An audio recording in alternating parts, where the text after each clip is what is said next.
열왕기상 13장 보겠습니다. 구약성경 536쪽에 열왕기상 13장 1절에서 10절 말씀 교독하겠습니다. 구약성경 536쪽에 열왕기상 13장 1절 말씀 제가 읽습니다. 보라, 그때에 하나님의 사람이 여호와의 말씀으로 말미암아 유다에서부터 베델에 이르니 마침 여로보암이 제단 곁에 서서 분향하는지라. 하나님의 사람이 제단을 향하여 여호와의 말씀으로 외쳐 이르되, 제단아 제단아, 여호와께서 이와 같이 말씀하시기를 다윗의 집에 요시아라 이름하는 아들을 낳으리니 그가 내 위에 분향하는 산당 제사장을 내 위에서 제물로 바칠 것이요 또 사람의 뼈를 내 위에서 사르리라 하셨느니라 하고, 그날에 그가 징조를 들어 이르되, 이는 여호와께서 말씀하신 징조라. 제단이 갈라지며 그 위에 있는 재가 쏟아지리라 하매, 여로보암 왕이 하나님의 사람이 베델에 있는 제단을 향하여 외쳐 말함을 들을 때에 제단에서 손을 펴며 그를 잡으라 하더라. 그를 향하여 편 손이 말라 다시 거두지 못하며 하나님의 사람이 여호와의 말씀으로 보인 징조대로 제단이 갈라지며 재가 제단에서 쏟아진지라. 왕이 하나님의 사람에게 말하여 이르되, 청하건대 너는 나를 위하여 네 하나님 여호와께 은혜를 구하여 내 손이 다시 성하게 기도하라. 하나님의 사람이 여호와께 은혜를 구하니 왕의 손이 다시 성하여 전과 같이 되니라. 왕이 하나님의 사람에게 이르되, 나와 함께 집에 가서 쉬라. 내가 네게 예물을 주리라. 하나님의 사람이 왕께 대답하되, 왕께서 왕의 집 절반을 내게 준다 할지라도 나는 왕과 함께 들어가지도 아니하고 이곳에서는 떡도 먹지 아니하고 물도 마시지 아니하리니, 이는 곧 여호와의 말씀이 내게 명령하여 이르시기를 떡도 먹지 말며 물도 마시지 말고 왔던 길로 되돌아가지 말라 하셨음이니이다 하고, 이에 다른 길로 가고 자기가 베델에 오던 길로 되돌아가지도 아니하니라.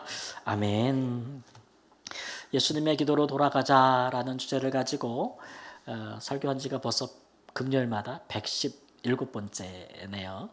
신약을 쭉 살펴보고 구약 창세기부터 쭉 가면서 여기까지 이르렀는데 아직 갈 길이 멉니다. 바라기는 기도는 누구나 마음에 있는 소원을 가지고 행하는 것이지만, 그러나 예수님 말씀처럼 기도는 배워야 되는 것이기 때문에 우리가 이 말씀을 통해서 금요일마다 예수님의 기도의 중심, 예수님의 기도로 배워가는 은혜가 있기를 바랍니다. 지난주까지 솔로몬의 봉헌 기도를 살펴봤는데 오늘은 좀 성경에 있는 기도문들을 자꾸 찾다 보니까 조금 더 지나서 오늘 말씀에 나오는 이제 하나님의 사람. 근데 이 사람은 이름이 없어요. 성경에서 이름을 밝혀주지는 않지만 그에 대한 정보는 그가 본래 남유다. 솔로몬 사후의 나라가 남북으로 갈라졌고 남유다에 있는 사람으로서 북이스라엘에게 속해 있는 베델이라는 곳에 가서 하나님의 말씀을 전하고, 오늘 본문에 보듯이 북이스라엘 왕 여로보암을 위하여 기도했던 사람, 그 사람을 하나님의 사람이라고 부르고 있습니다. 그의 기도와 그 기도를 통해서 우리가 깨달아야 되는 바를 한번 살펴보겠습니다. 당시의 왕은 북이스라엘의 초대 왕이죠. 여로보암입니다. 이 여로보암은 솔로몬 사후에 하나님께서 이스라엘을 남과 북으로 찢으셨지요. 솔로몬의 범죄함과 그의 우상 숭배함이 극심하여서 하나님께서 그 나라를 갈르셨습니다. 그리고 그 이후에 북이스라엘 10지파는 여로보암의 손에 맡기셨는데, 하나님께서 그에게 맡기실 때 선지자를 통해서 네가 비록 북이스라엘을 다스리게 되겠지만 네가 다윗의 길로 행한다면 내 왕위가 견고할 것이다. 다윗의 길로 행한다는 얘기는 하나님의 말씀과 율법을 따라 이제 통치하라는 것이죠. 그런데 여로보암이 이 말씀을 받고도, 그리고 나라를 가지고도 그가 생각하기를 이제 북이스라엘에 있는 10지파가 남유다에 속한 예루살렘에 뭐가 있어요? 성전이 있잖아요. 그곳으로 절기마다 내려간다면 백성들의 마음이 돌아갈 것이다 라는 정치적인 계산을 하게 되었죠.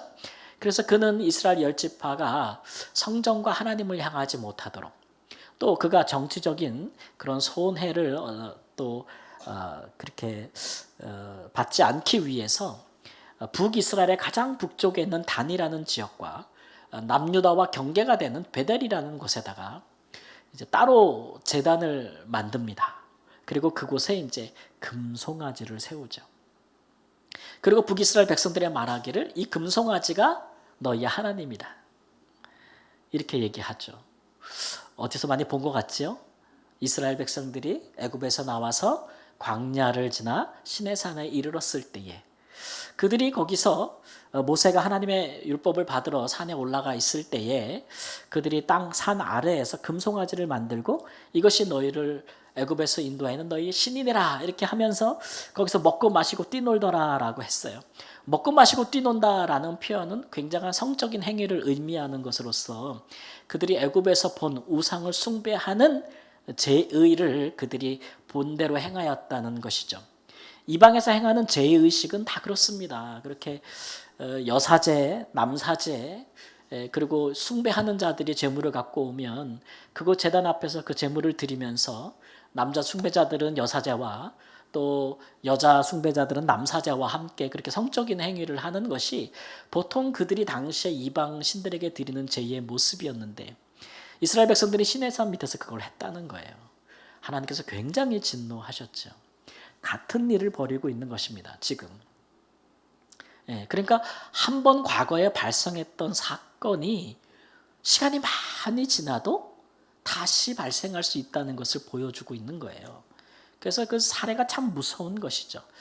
더군다나 그는 이제 아무나 제사장으로 세우고 그리고 또 자기 스스로가 대제사장이 되어서 제사를 주관하는 모습을 보여주고 있습니다.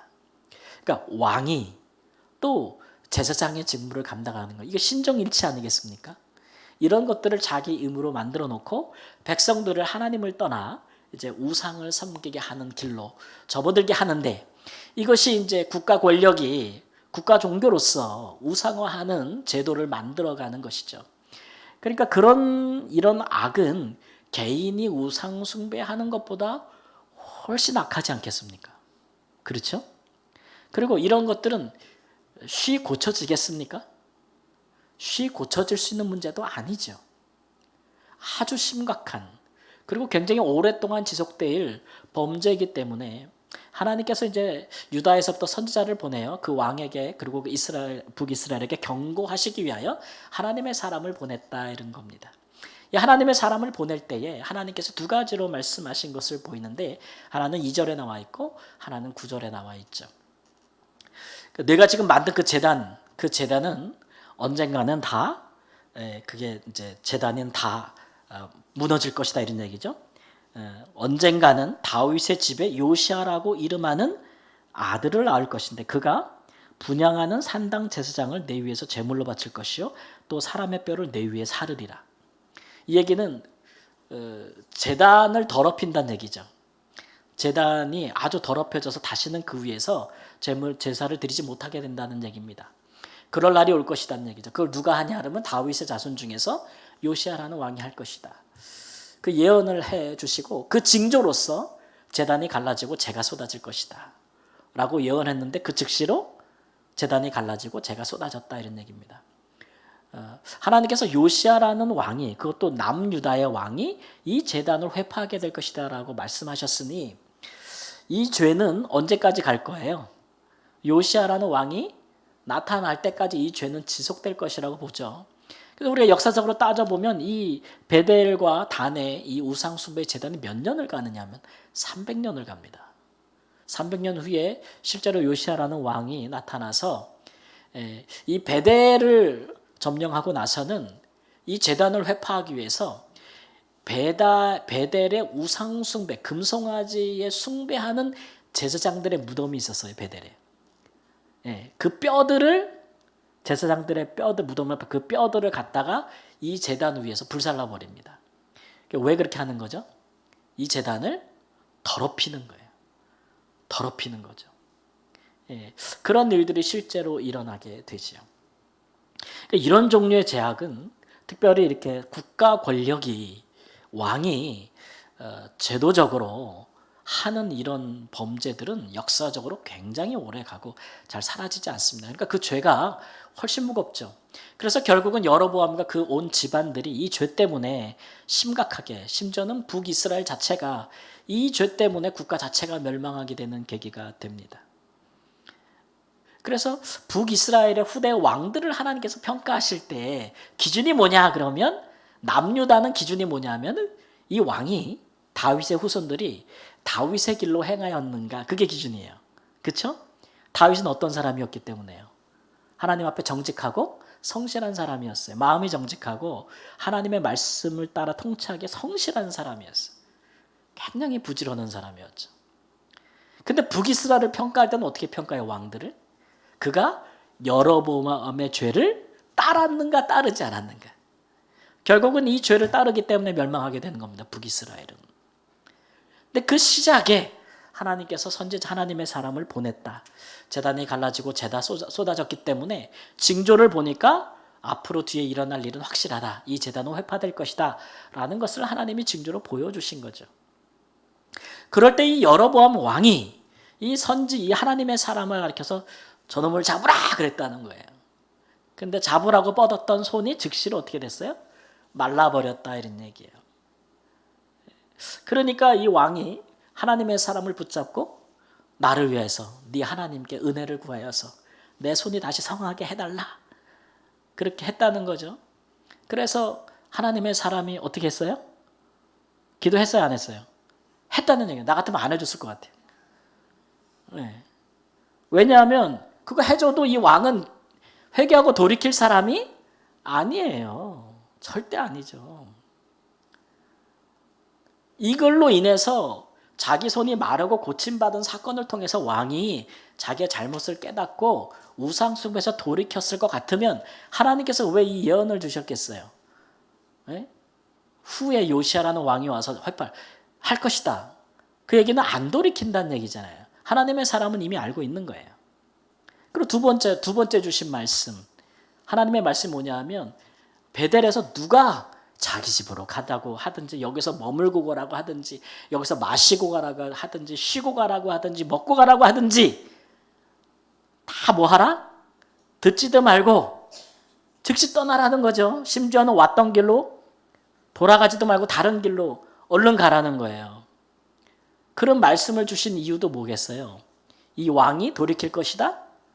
돌이키지 않을 것이라는 것을 분명히 말씀하고 있는 것이잖아요. 그럼에도 우리가 궁금한 것은 이 하나님의 사람이 그 왕을 위하여 어찌하여 하나님께 은혜를 구해서 그 손을 다시 성하게 하였냐는 거죠. 저 같으면 평생 팔 못 쓰게 만들었을 텐데 말이죠. 근데 중요한 것은 이 사람이 이름이 없잖아요. 이름이 뭐라고요? 하나님의 사람이라는 거죠. 그러니까 이 사람은 하나님의 성품을 나타내는 사람이라는 거예요. 하나님이 어떤 분인지를. 그렇죠? 그게 중요한 거죠. 그러니까 하나님은, 이 하나님의 사람이 그 왕의 손을 성하게 해달라고 기도할 때에 하나님은 그 기도에 응답하실 수도 있고 거절하실 수도 있잖아요. 근데 우리 하나님은 어떻게 하셨어요? 응답하셨어. 고쳐주신 거예요. 그러니까 참 하나님이 참 희한하다. 이 말 안 듣고 이 북이스라엘 전체를 멸망으로 갈 수밖에 없는 우상 숭배를 하는 이 왕을 어찌하여 그 손을 고쳐주시는가? 어찌하여 그에게 하나님의 인자하심을 보여주시는가? 그게 이제 우리가 하나님에 대해서 궁금한 점이죠. 근데 여러분, 하나님은 그런 분이에요. 돌이키지 아니하고 회개하지 아니할 자를 아시면서도 그에게 하나님의 은혜를 나타낸다, 안 한다? 나타낸다. 구할 때에. 하나님의 은혜를 구한다는 얘기는 하나님의 얼굴을 구한다는 얘기예요. 히브리어로는. 하나님은 은혜를 주신다는 거예요. 여러분, 왜 그러겠습니까? 은혜를 베푼들 배반할 줄 알면서도 하나님 왜 은혜를 베푸시겠습니까? 하나님의 성품이 그래요. 우리 하나님의 성품은 뒤통수를 맞아도, 배반을 당해도 그걸 아시면서도 하나님은 어떤 분이에요? 은혜를 베푸는 분이에요. 요거 기도 응답 해제도 바로 꿀떡 삼켜버리고 나 모른 척 할 텐데 내가 왜 기도 응답을 해줘? 라고 하시는 분이 아니라 이거예요. 우리 하나님은. 하나님에 대해서 우리가 알아야 돼요. 예. 근데 여러분 이게 하나님께서 우리에게 인자하심을 보이는 거잖아요. 근데 결과적으로 보면 하나님의 은혜를 받고도 돌이키지 않는 사람에게는 그 은혜가 복이 될까요? 화가 될까요? 왜 화가 될까요? 손 났는데? 손이 말랐다가 손이 났어요. 복이에요? 화예요? 복이긴 복이지. 손이 났으니까 복은 복이지. 그렇죠? 네, 근데 그 은혜를 얻고도 돌이키지 아니하면 그것은 결국 그에게는 뭐가 돼요? 은혜 받기 전보다 더 큰 죄가 돼요. 그래서 로마서 1장에 바울 사도가 뭐라고 그러냐면 하나님의 인자심을 받고도 하나님을 거역하면 하나님의 진노를 뭐 한다 그래요? 쌓는다 그래요. 뭐 한다 그래요? 쌓는다. 하나님이 참으면 우리 하나님 잘 참죠. 참아. 우리 하나님의 성품이 잘 참으셔. 근데 오래 참아도 회개치 아니하면 참기 전과 오래 참은 후에 하나님의 진노하심이 어느 게 더 크겠어요? 네, 오래 참은 뒤에 하나님이 더 크겠죠. 하나님이 많은 은혜를 베푸시고도 그가 돌이키지 않으면 은혜는 하나님의 인자하심 성품 때문에 오는 것이지만 그러나 돌이키지 아니할 때는 그 베푸신 은혜를 멸시하는 거기 때문에 그게 자기 더 큰 진노로 오는 거예요. 더 큰 진노로 오는 거예요. 이제 이것이 하나님의 성품이라는 것을 우리는 알아야 돼요. 알아야 되는 것이죠. 근데 이제 저는 하나님의 사람이니까 그건 하나님이고 하나님의 성품은 우리가 따라갈 수가 없고 그러면 그 하나님의 그런 하나님을 대신하는 우리 같은 하나님의 사람들은 이렇게 기도할 수 있느냐는 거예요. 이런 상황에. 그런 거잖아요. 이 하나님의 사람은 엄격하게 말하면 자기의 미션이 성공할 거예요? 실패할 거예요? 여러분 하나님 앞에 똑같이 쓰임받아도 이렇게 내가 하나님께 부르심을 받아서 어떤 미션을 수행해. 근데 그 일이 잘 됐으면 좋겠어요? 아니면 안 됐으면 좋겠어요? 그 잘 된다는 게 뭐예요? 결과가 좋은 거예요? 아니면 하나님이 하란 대로 한 거예요? 진짜 그런 거잖아요. 근데 이 하나님의 사람은 자기가 하나님의 말씀을 선포해도 그 왕이 돌이키지 않을 것을 알았고 그 죄가 그 나라와 그 왕을 멸망시킬 줄을 알았죠. 그래도 그는 그 명령 미션을 수행했어요? 안 했어요? 했어요. 결과보다 중요한 것이 하나님의 뜻을 행하는 겁니다. 하나님의 사람들에게는. 근데 우리는 이제 그런 마음을 갖느냐는 거죠. 우리가 하나님의 뜻을 행할 때 우리는 결과가 다 좋기를 바라는 마음을 사실 가지고 있거든요. 내가 하나님 일을 하면 일단 결과가 좋아야 돼. 일단 누구한테 좋아야 돼? 일단 나한테 좋아야지. 일단 나한테 좋아야죠. 네. 그 다음에 내가 뭘 하면 또 다른 사람에게도 뭐 해야 돼요? 좋아야지. 그래야 왠지 하나님의 뜻이 이루어진 것 같고 왠지 내가 하나님의 사람인 것 같고 그것이 신앙의 길인 것 같고 그것이 사람이 보기에도 좋고 다 그런 거 아니에요? 근데 하나님이 항상 우리에게 주시는 부르심이라는 게 우리가 원하는 결과를 도출하지 않을 수도 있다는 거죠. 여러분 우리가 하나님의 사람이라는 것은 결과를 우리가 주관하는 게 아니에요. 그냥 하나님의 뜻을 행할 뿐이에요. 우리는. 그죠? 결과는 누가 결정하세요?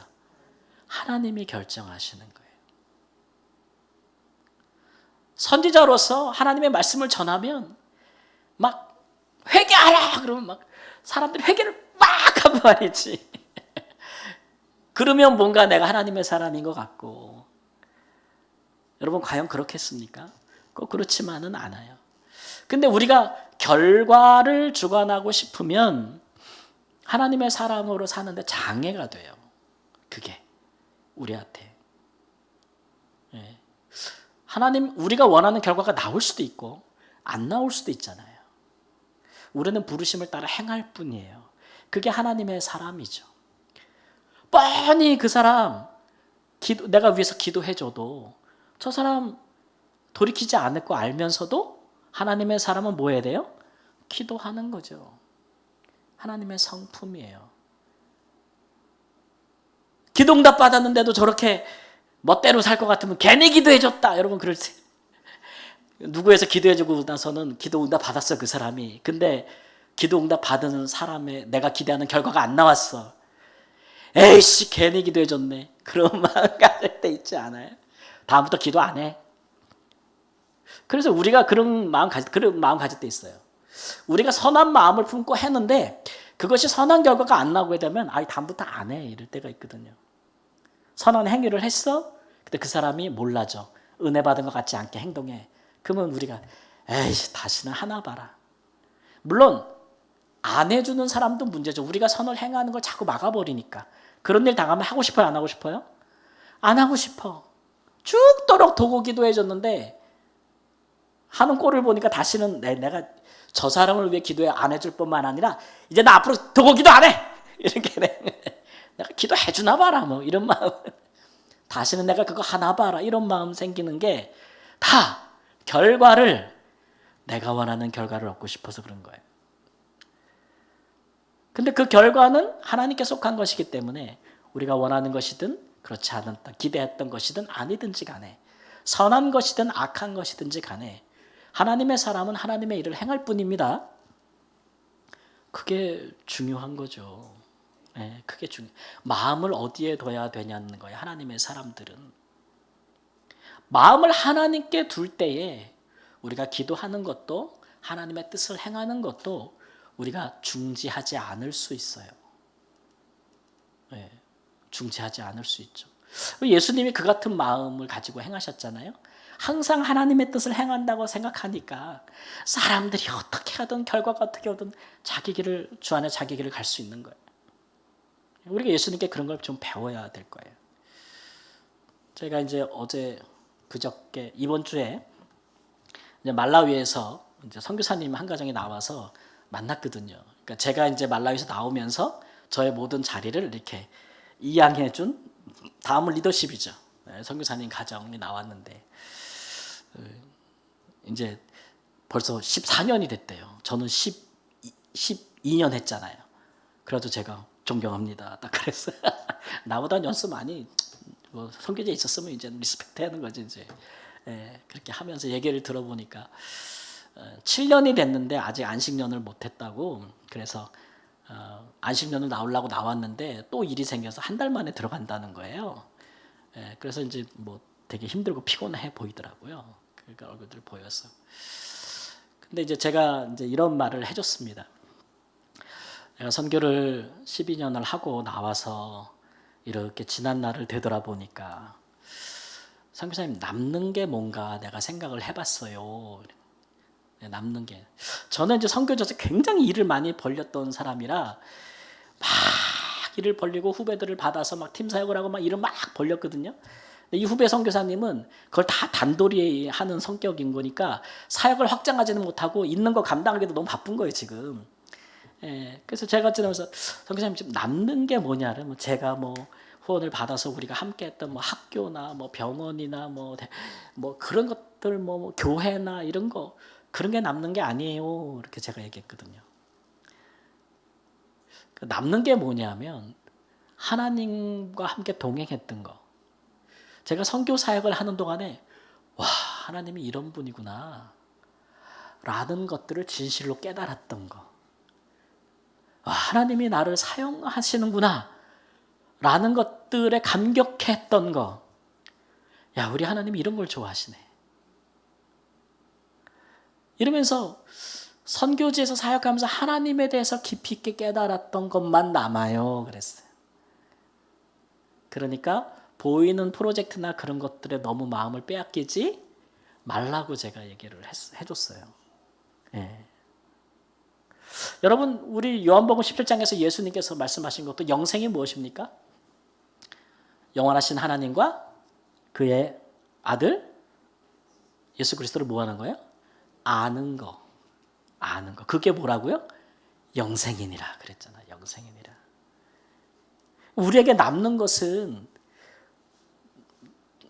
우리가 하나님 앞에 갈 때 우리 남는 게 너 몇 평짜리 아파트에 있다 왔니? 너 힘써 몇 평짜리 자가를 가졌니? 그래서 하나님께서 우리 천국 갔는데 뭐 전세만 살다 왔어? 이 게으른 거사! 우리 하나님이 우리한테 그러겠냐고. 월세야? 이러면서 차가 뭐 경차야? 이러면서 하나님이 그런 걸 나무라시겠냐고요. 하나님이 내가 너를 안다 모른다죠. 그죠? 하나님의 뜻을 따라 행한 자인가? 그렇지 않은 자인가? 그거예요. 하나님의 뜻을 행하다가 고난을 받을 수도 있고 뭐 형통할 수도 있고. 중요한 것은 하나님의 뜻을 행하는 자였던가, 내 부르심에 충실하였던 자인가.